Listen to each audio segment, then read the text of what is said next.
ومن آیاتہ منامکم باللیل والنہار وابتغاؤکم من فضلہ ان فی ذلک لآیات لقوم یسمعون صدق اللہ مولانا العظیم۔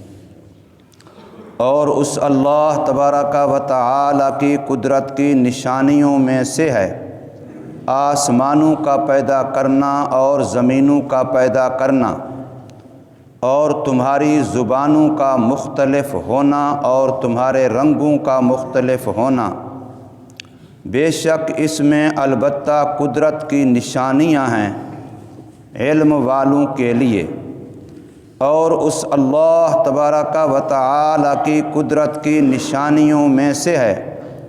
تمہاری نیند رات کے وقت اور دن کے وقت، اور تمہارا تلاش کرنا اللہ کے فضل یعنی رزق حلال کو، بے شک اس میں البتہ قدرت کی نشانیاں ہیں ایسے لوگوں کے لیے جو سنتے ہیں۔ سورہ روم کی آیت نمبر 22 اور 23 یہ دو آپ حضرات کے سامنے پڑھی گئیں اور ترجمہ ہوا ہے۔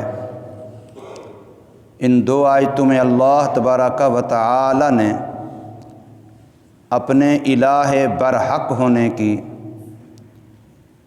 نشانیاں بیان فرمائی ہیں۔ اس سے پہلے دو نشانیاں پچھلی آیتوں میں یہاں اس مقام پر بیان ہو چکی ہیں، ایک انسانوں کا مٹی سے بنانا اور دوسرا انسانوں کے سکون کے لیے ان کی بیویوں کا بنانا۔ اب اللہ تبارک و تعالی نے ارشاد فرمایا کہ آسمانوں کی تخلیق کو دیکھو، یہ میری قدرت تمہیں بتلا رہے ہیں کہ اللہ نے کیسے 7 آسمان اوپر نیچے بنائے، بغیر ستونوں کے بنائے، بغیر کسی آسرے اور ٹیک کے بنائے، کتنے عرصے سے بنے، لیکن کبھی مرمتی کی ضرورت پیش نہیں آئی، نہ کہیں پھٹن ہوئی، نہ کہیں دراڑ پڑی، نہ کہیں کوئی اور نقص اور نقص ہوا جس کے لیے مرمتی کی ضرورت پڑے، بغیر ستونوں کے۔ پھر اللہ نے ان کو کیسے ستاروں سے سجایا، سورج اور چاند کا نظام کیسے بنایا، اور پھر ملائکہ کا نظام آسمانوں کے اندر کیسے بنایا، تو یہ سارا کچھ میری قدرت کی نشانی ہے۔ اسی طرح فرمایا زمین کے بننے کو دیکھو کہ اللہ نے زمین کو کیسا بنایا، اگر بہت سخت ہوتی تب بھی نظام زندگی کا چلنا مشکل تھا، اگر بالکل نرم ہوتی چیز اندر دھنستی چلی جاتی وزن نہ اٹھاتی تب بھی نظام زندگی کا چلنا مشکل تھا، اگر زمین کے اندر رویدگی کی صلاحیت نہ ہوتی، چیز کو اگانے کی صلاحیت نہ ہوتی پھر بھی نظام مشکل تھا، اگر زمین کے اندر پانی کے خزانے، مختلف معدنیات کے خزانے اور ذخائر نہ ہوتے تب بھی انسان کے لیے مشکل تھا،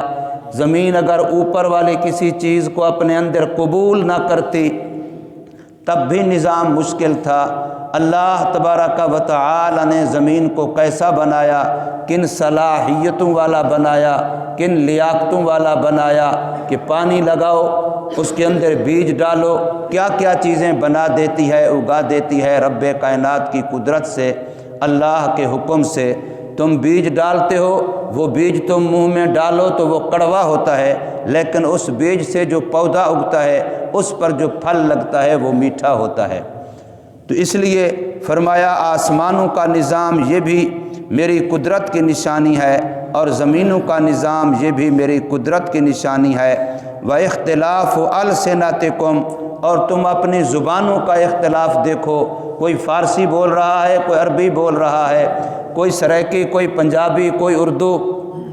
کوئی ہندی، کوئی چینی، کوئی فلاں، آخر تمہارا ماں باپ تو ایک ہی تھا، آدم و حوا، ان کی زبان تو کوئی ایک ہی ہوگی، تو آگے نسل در نسل انسان اپنے ماں باپ سے چلتے ہوئے اتنے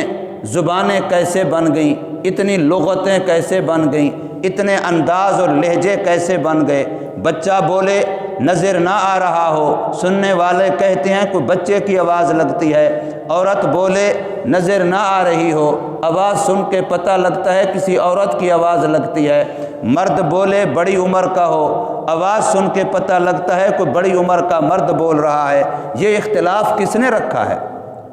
زبانیں سب کی ایک گوشت کا لوتھڑا ہے، حلق سب کا وہی ہے، ہونٹ سب کے ایسے ہیں، منہ سب کا ایک جیسا ہے، وہ آواز وہاں سے نکل رہی ہے، لیکن یہ آوازوں کا اختلاف، یہ لغتوں کا اختلاف، یہ زبانوں کا اختلاف، یہ لہجوں کا اختلاف، یہ انداز کا اختلاف۔ انسان ایک ہی ہوتا ہے، پیار سے بات کرے انداز لہجہ اور ہو جاتا ہے، وہی بندہ غصے میں بات کرتا ہے انداز لہجہ اور ہو جاتا ہے۔ بات نکلنے کی جگہ تو ایک ہی ہے، اعلیٰ زبان تو بولنے کا ایک ہی ہے، لیکن یہ اختلاف یہ میرے قدرت کی نشانیاں ہیں، اللہ فرماتے ہیں۔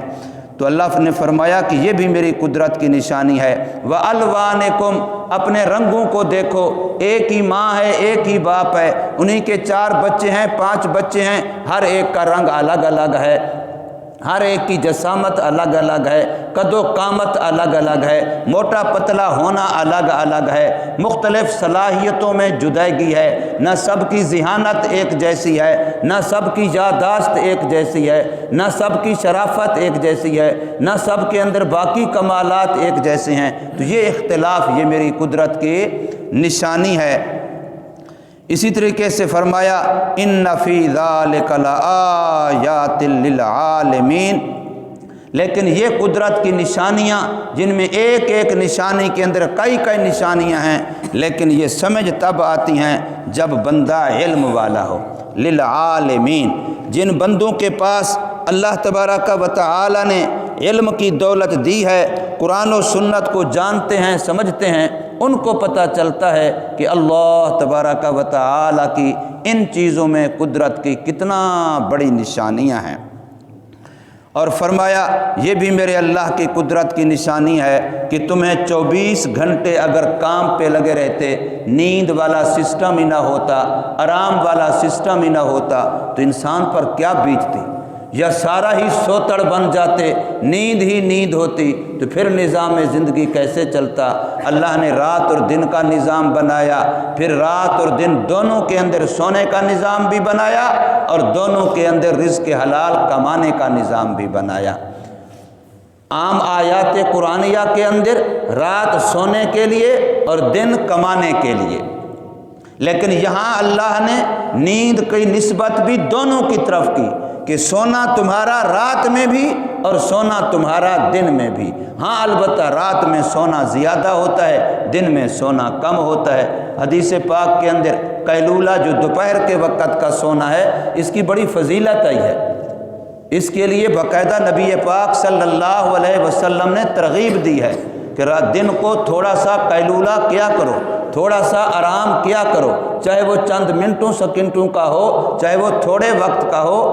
دوپہر کا کھانا کھانے کے فوراً بعد تھوڑی دیر کے لیے لیٹا کرو۔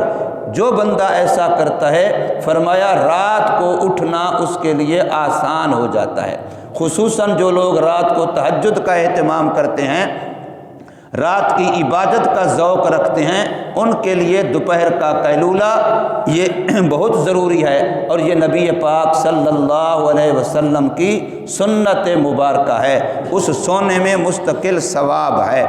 تو اس لیے یہاں پر اللہ تبارک و تعالی نے یہ فرمایا کہ منامکم باللیل والنہار، تمہاری نیند رات کے وقت اور تمہاری نیند دن کے وقت، یہ بھی اللہ کی قدرت کی نشانی ہے۔ وابتغاؤکم من فضل، اور تمہارا رزق حلال اللہ کے فضل کو تلاش کرنا، رات میں بھی دن میں بھی، رات میں کم ہوتا ہے اور دن میں زیادہ ہوتا ہے۔ جس زمانے میں قرآن مجید اترا ہے بظاہر اس زمانے کوئی رات کے نظام کا کوئی پروگرام نہیں تھا کہ رات کو بھی شفٹیں ہوتی ہیں کاروبار کی، رات کو بھی ادارے فیکٹریاں چلتی ہیں اور اس میں رات کی لیبر الگ ہوتی ہے، دن کی الگ ہوتی ہے۔ اس وقت یہ سسٹم نہیں تھا۔ دیکھو رب کائنات کا کلام چونکہ قیامت تک کے لیے ہے تو اللہ فرما رہے ہیں کہ جیسے رات کے اندر سونا زیادہ، دن کے اندر سونا تھوڑا، ایسے ہی رات اور دن دونوں میں رزق حلال کا کمانا ہے۔ اللہ نے دونوں میں رزق حلال کا کمانا رکھا ہے۔ یہ الگ بات ہے کہ دن میں زیادہ کام کاج ہوتا ہے، زیادہ لوگ کرتے ہیں اور رات میں تھوڑے کرتے ہیں، لیکن ہے صحیح۔ اور قرآن مجید نے دونوں باتیں ارشاد فرمائیں۔ اور عجیب نکتہ ہے کہ بات رزق کی ہے لیکن اللہ لفظ فضل کا فرما رہے ہیں۔ بات تو روزی کمانے کی ہے، آپ روزی کمائیں، روزی کی تلاش کریں، دینا اللہ نے ہے، آپ کے ذمے صرف ذریعہ بننا ہے، آپ نے سبب اختیار کرنا ہے، آپ نے وسیلہ اختیار کرنا ہے۔ رزق میرے اللہ کے ذمے ہے، برکت بھی اسی نے دینی ہے، رزق بھی اسی نے دینا ہے۔ لیکن فرمایا کہ اگر تم اس کو شریعت کے دائرے کے اندر حلال طریقے سے تلاش کرو گے تو وہ صرف رزق نہیں ہوگا بلکہ وہ اللہ کا فضل ہوگا۔ وَابْتِغَاؤُكُم مِّن فَضْلِهِ، اور تمہارا تلاش کرنا اس اللہ کے فضل کو، رزق حلال کو۔ سورہ جمعہ کے اندر بھی ایسے ہے اور بھی کئی جگہ پر اللہ تبارک و تعالی نے رزق حلال کو اپنے فضل سے تعبیر فرمایا۔ یہ اللہ کا فضل، اللہ کا کرم، اللہ کا احسان ہے کہ اللہ ہمیں حلال کی روزی دے، حرام کے لقمے سے اللہ بچائے۔ ان فی ذلک لآیات لقوم یسمعون، فرمایا بے شک اس میں اللہ کی قدرت کی نشانیاں ہیں ایسے لوگوں کے لیے جو دھیان سے سنتے ہیں، جو توجہ سے سنتے ہیں۔ اللہ تبارک و تعالی ہمیں سننے کی اور سمجھنے کی توفیق عطا فرمائے اور عمل کی توفیق عطا فرمائے۔